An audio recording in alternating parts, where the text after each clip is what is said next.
বন্ধুরা, আজকে আমি বানাবো চিকেন বল বিরিয়ানি। খুবই সহজ রেসিপি। এই জন্য আমি 200 গ্রাম চিকেনকে স্ম্যাশ করে নিয়েছি।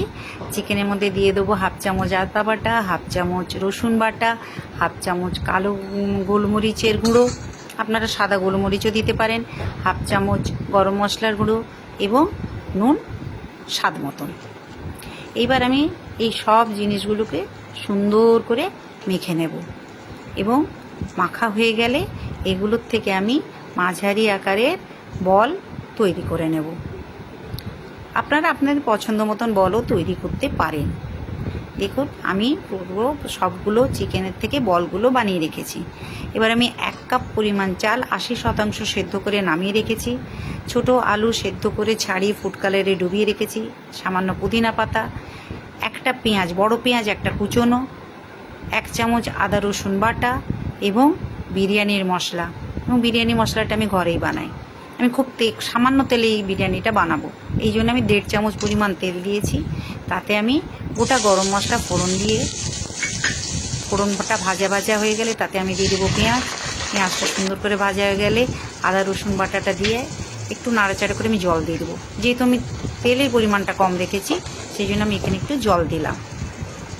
এরপর আমি দিয়ে দেবো জিরে গুঁড়ো, ধনে গুঁড়ো, কাশ্মীরি লাল লঙ্কার গুঁড়ো এবং এই মশলাটাকে আমি খুব ভালো করে কষিয়ে নেব। দিয়ে দেবো পুদিনা পাতাটা। দেখুন কি সুন্দর রং এসছে।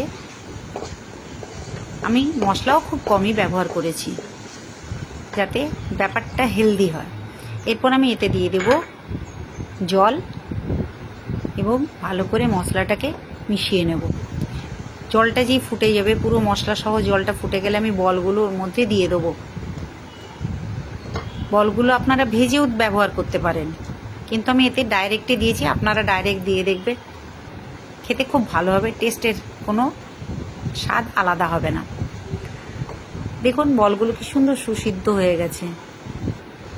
এরপর আমি এখানে দিয়ে দেবো বিরিয়ানি মশলার আধা বিরিয়ানি মশলা দিয়ে দেবো। এই ভালো করে আমরা নাড়াচাড়া করে বলগুলোর যাতে সুসিদ্ধ হয়ে যায় সেই জন্য খানিকক্ষণ ফুটিয়ে নিয়ে পরিমাণ মতো নুন, একটু চিনি দিয়ে ভালো করে দেখুন সুন্দর করে গ্রেভিটা তৈরি করে নিয়েছি। এবার আমি এটা তাওয়ার উপর আমার প্যানটা বসিয়ে দেবো এতে দমে বসানোর আগে। এবার আমি যেহেতু চালের পরিমাণ কম, তো আমি একটাই লেয়ার বানিয়েছি। আপনাদের চাল বেশি থাকলে 2-3টে লেয়ারে বানাতেই পারেন।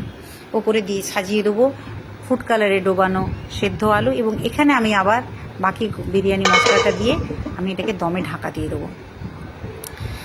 15-20 মিনিট বাদেই ঢাকা খুলে দেখুন বিরিয়ানি কিন্তু তৈরি। আপনারা পছন্দ হলে এখানে আপনারা কেওড়ার জল বা আতর ব্যবহার করতে পারেন, আমি দিইনি। এমনি বিরিয়ানির মশলায় সুন্দর বিরিয়ানির গন্ধ উঠেছে। বন্ধুরা, একবার ট্রাই করে দেখুন, খেয়ে দেখুন টেস্ট কেমন হয়েছে কমেন্ট বক্সে জানাতে ভুলবেন না। লাইক কমেন্ট শেয়ার করতে ভুলবেন না। থ্যাংক ইউ বন্ধুরা।